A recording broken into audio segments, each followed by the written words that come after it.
Welcome to Shashi Kaulakki channel. ಇವತ್ತು ನಾನು ಕರಾಚಿ ಹಲ್ವಾ ಮಾಡ್ತಾ ಇದ್ದೇನೆ. ಅದಕ್ಕೆ ಬೇಕಾಗುವಂಥ ಇಂಗ್ರೀಡಿಯೆಂಟ್ಸ್ ನೋಡ್ಕೊಳ್ಳೋಣ ಬನ್ನಿ. 1 ಬೌಲ್ ಕಾರ್ನ್ಫ್ಲೋರ್ ತೊಗೊಂಡಿದ್ದೇನೆ. ಕಾರ್ನ್ಫ್ಲೋರ್ ಆದ್ರೂ ನಡೆಯುತ್ತೆ, ಆರಾರೋಟ್ ಆದರೂ ನಡೆಯುತ್ತೆ. ಸ್ವಲ್ಪ ಲಿಂಬೆಹಣ್ಣಿನ ರಸ, ಡ್ರೈ ಫ್ರೂಟ್ಸ್ ತೊಗೊಂಡಿದ್ದೇನೆ. ಆಲ್ನಟ್ಟು, ಬಾದಾಮು, ಗೋಡಂಬಿ ಮತ್ತು ಅದೇ ಬೌಲಲ್ಲಿ ಮುಕ್ಕಾಲು ಭಾಗ ತುಪ್ಪ ತೊಗೊಂಡಿದ್ದೇನೆ. ಮತ್ತು ಕಲರು ಕೇಸರಿ ತೊಗೊಂಡಿದ್ದೇನೆ, ಸ್ವಲ್ಪ ಹಾಲಲ್ಲಿ ನೆನೆ ಹಾಕ್ಕೊಂಡಿದ್ದೇನೆ. ಮತ್ತು ಅದೇ ಬೌಲಲ್ಲಿ 4 ಪಟ್ಟು ಸಕ್ಕರೆ ತೊಗೋಬೇಕು. ಈಗ ಅದನ್ನು ಮಾಡೋದು ಹೇಗೆ ಅಂತ ನೋಡೋಣ ಬನ್ನಿ. ಈಗ ಸಕ್ಕರೆ ಕರಗಿಸಿಕೊಳ್ಳೋಣ. 4 ಬೌಲು ಸಕ್ಕರೆ ತೊಗೊಂಡಿದ್ದೇನೆ. 2 ಬೌಲು ನೀರು ಹಾಕ್ಕೊಳ್ತೇನೆ. ಸಕ್ಕರೆ ಹಾಕ್ಕೊಳ್ತಾ ಇದ್ದೇನೆ.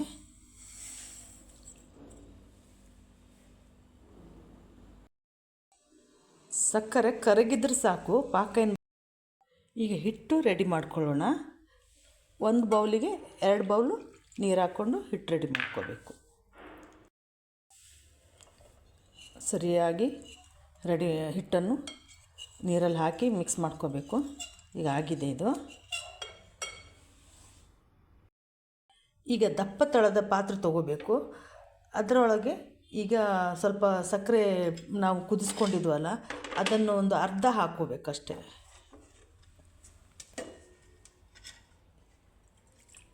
ಅರ್ಧ ಹಾಕ್ಕೊಳ್ತಾ ಇದ್ದೇನೆ.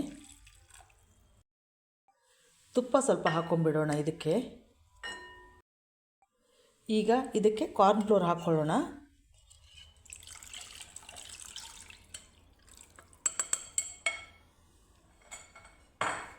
ಈಗ ಸಣ್ಣ ಉರಿಯಲ್ಲಿ ಕುದಿಸ್ಬೇಕದು.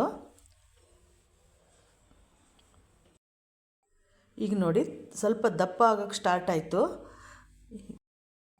ನೋಡಿ ಈ ಥರ ಸ್ಪೂನಿಗೆ ಅಂಟ್ಕೊಳ್ತಾ ಇದೆ. ಈಗ ಅಂತ ದಪ್ಪ ಆಗ್ತಾ ಬಂತು. ಇದಕ್ಕೆ ಮತ್ತೆ ಸ್ವಲ್ಪ ಸಕ್ಕರೆ ಪಾಕ ಹಾಕ್ಕೊಳ್ಳೋಣ. ಹಾಕ್ಕೊಳ್ತಾ ಕೈ ಆಡಿಸ್ತಾ ಇರಬೇಕು.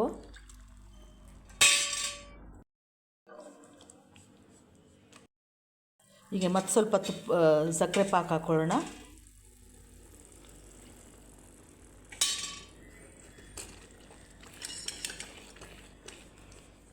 ನೋಡಿ ಹಿಂಗೆ ತಿರುಗಿಸ್ತಾ ಇರಬೇಕು, ಎಲ್ಲ ತಳ ಹಿಡ್ಕೊಂಬಿಡತ್ತೆ. ಗಟ್ಟಿ ಆಯಿತು. ಇನ್ನು ಸ್ವಲ್ಪ ಪಾಕ ಹಾಕ್ಕೊಳ್ಳೋಣ.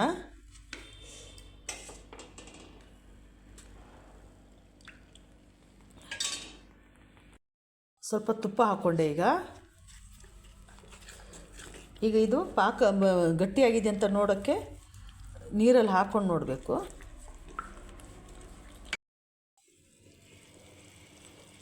ಇನ್ನೂ ಗಟ್ಟಿ ಆಗಬೇಕಿದು, ಅಷ್ಟು ಗಟ್ಟಿ ಆಗಿಲ್ಲ.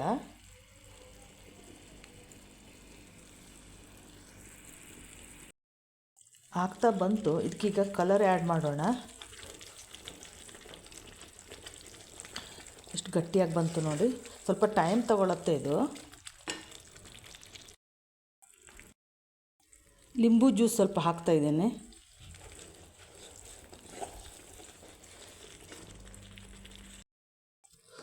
ಗಟ್ಟಿ ಆಯಿತು.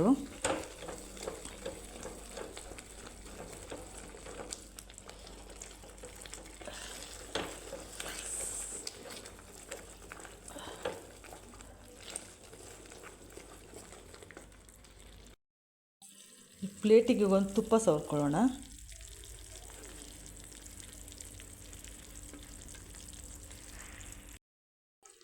ಈಗ ಡ್ರೈ ಫ್ರೂಟ್ಸ್ ಹಾಕ್ಕೊಳ್ತಾ ಇದ್ದೇನೆ.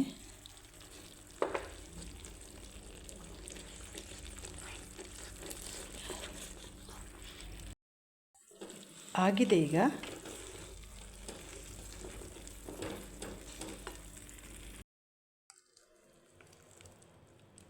ಹಾಕೋಣ. ಈಗ ಸೆಟ್ ಮಾಡಬೇಕೀಗ.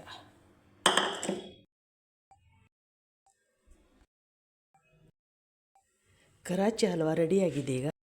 ಎಷ್ಟು ಚೆನ್ನಾಗಿ ಬಂದಿದೆ ನೋಡಿ ಕರಾಚಿ ಹಲ್ವಾ. ನೀವು ಮನೇಲಿ ಟ್ರೈ ಮಾಡಿ ಮತ್ತು ನನಗೆ ಸಬ್ಸ್ಕ್ರೈಬ್ ಮಾಡಿ ಪ್ಲೀಸ್. ಧನ್ಯವಾದಗಳು.